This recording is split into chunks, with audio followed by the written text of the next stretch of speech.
A lot of people talk about how much they make here on YouTube, but not a lot of people talk about how much running a YouTube business actually costs. And honestly, that might be more shocking to you than how much this channel makes. So today I'm going to break down exactly how much running this YouTube channel costs me, and trust me, it is a much larger number than you probably think. Alright, let's jump right into it.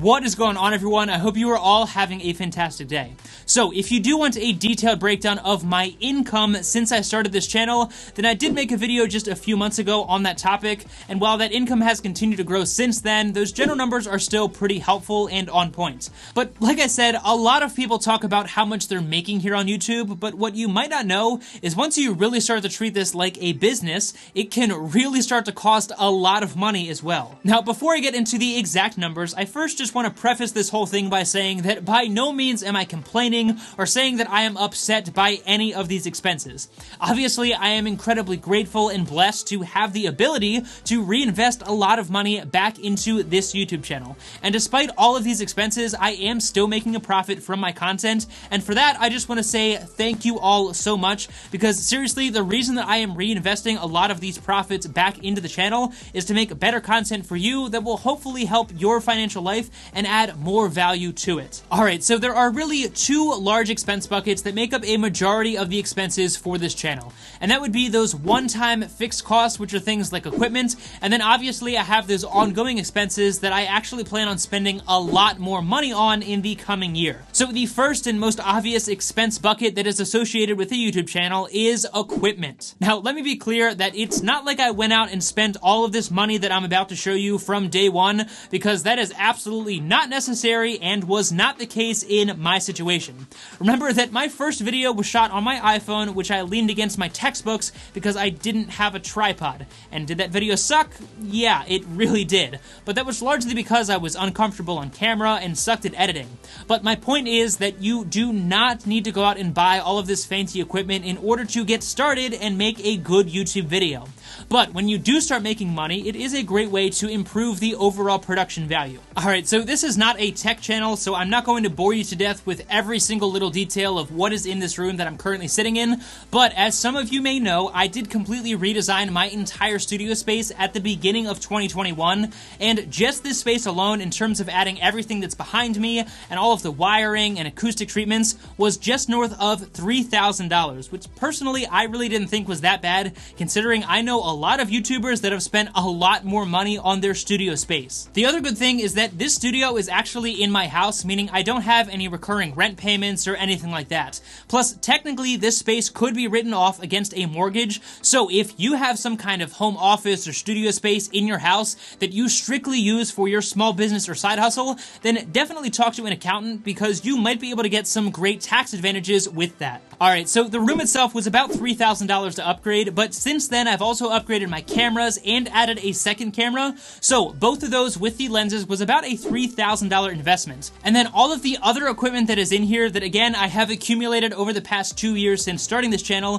which includes the lighting, the microphones, all of the monitors that are behind you, my teleprompter, the slider that my second camera is on, and all of that good stuff, and even the neon sign that is behind me, all totals up to just over $10,000. Again, you do not need any of that fancy stuff to get started, but if you do watch a few of my videos throughout the history of my channel, I personally think that it is very obvious that these investments were well worth it. And the last fixed expense was actually a very recent purchase, and that was an upgrade to my home office setup, and that included an upgraded monitor, a standing desk from Uplift, an office chair, and all of that good stuff. And all in, that cost me about $3,000. Now, that might sound a little bit excessive for what it is, but that allows me to focus and get work done a lot faster and really get in a state of flow when I'm working. And considering I do everything for this channel on my own at the moment and I have a full-time job, means that having a space where I can really efficiently get work done is so important. So if we add on another $1,000 in random miscellaneous expenses that I probably forgot about,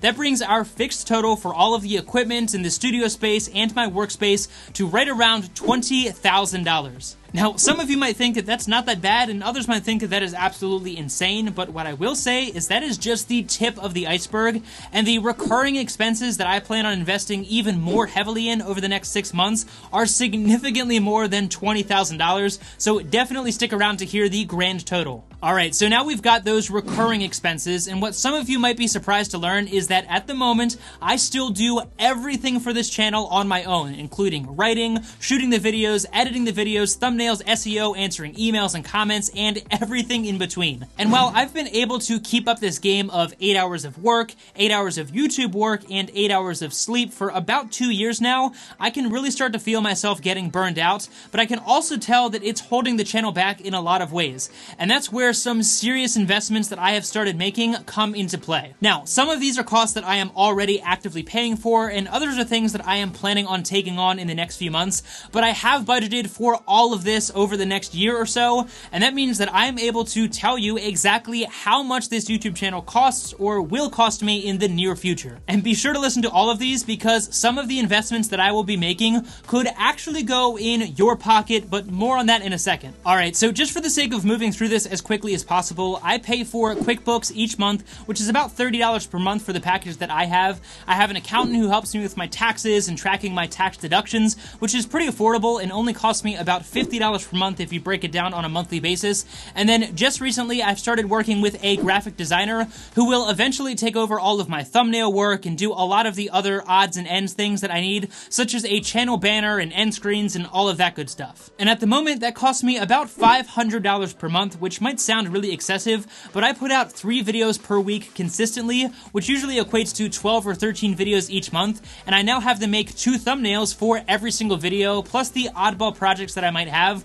So personally, I don't think that $500 per month is really that excessive for a professional graphic designer. I've also recently started getting some professional legal counsel, because as I've taken on more sponsors for this channel, I tried to navigate my way through some of these contracts for a while, but that is a terrible idea for a lot of reasons, because I am not a lawyer. So I now pay for legal counsel, and I pay them $75 per hour, which is usually only about 4 hours per month, so that isn't terrible, and that breaks down to $300 per month. And lastly, the biggest expense that I have not filled yet that absolutely could go into your pocket is I am desperately looking for a video editor for this channel. Now, I've done a ton of research on this. I've even hired professional companies and a number of freelancers at this point, and I have still not found exactly what I'm looking for. So if you happen to be a video editor, or you know someone who is a video editor, then there is an email in the About section of my channel page where you can and absolutely should shoot me an email if you feel that you would be a great fit and understand the editing style that I use for this channel. Now, obviously, no promises, because finding a great editor for this channel is extremely important for me, but right now I am estimating that I'll spend somewhere around $2,000 to $3,000 per month for a solid editor that will edit 3 videos for me every single week. Now, obviously, that cost could fluctuate drastically depending on how long it takes the editor to edit, how long the videos are, and all of that good stuff, but overall, I'm estimating that this could easily cost upwards of $36,000 per year in order to get a quality editor that I want for this channel. So, if my math is correct, that means that I'm estimating to spend just shy of $47,000 over the next year on those variable expenses. And if we add that to the $20,000 in equipment costs that I've already spent, that brings the grand total to just over $66,000 to run this channel for the next year. And knowing myself, I'm sure I will continue to upgrade the equipment in the studio, because who doesn't love new equipment? And that means that over the next year, running this YouTube channel could easily cost me over $70,000. Again, $70,000 might sound insane to some of you, or it might sound like nothing to others, especially considering there's people like Mr. Beast who are out there spending $4 million a month just to put out 4 videos, but they are really awesome videos. But how much he is spending and how much I am spending are both great examples of how important it is to reinvest into your small business or side hustle, whatever that may be. So there you have it. Over the next year, this channel is probably going to cost well over $70,000 to run, but many of those costs will remain consistent, and hopefully the income will continue to grow. And lastly, before I let you go, I do just want to give a huge shout out to a friend of mine named Andy, also known as Your Friend Andy, who is another YouTuber in this personal finance space who has helped me a ton with the mindset of all of this and justifying some of these really huge costs. So huge thank you to Andy, and definitely check out his channel as well. Remember, if you or someone you know would be a good editor for this channel, then definitely shoot me an email using that email that is in the About section of my channel page. But regardless, I again just want to say thank you so much, because the only way that I am able to spend so much on such a small YouTube channel is from all of your support and checking out the products that I recommend and watching all the videos and all of that good stuff. So seriously, thank you all so much. As always, if you did get value out of this content and you want to help support me, the easiest way to do that is actually by checking out some of my favorite financial tools down in the description below, many of which will give you some free money when you sign up, including one offer with the Point Cashback Debit Card currently that'll give you $100 when you make your first purchase, so definitely check that out using the link down below. Be sure to hit the like button and subscribe to the channel for more content like this in the future, and of course, thank you so much for your time. I really do appreciate it so much. Take it easy, and I'll see you in the next one.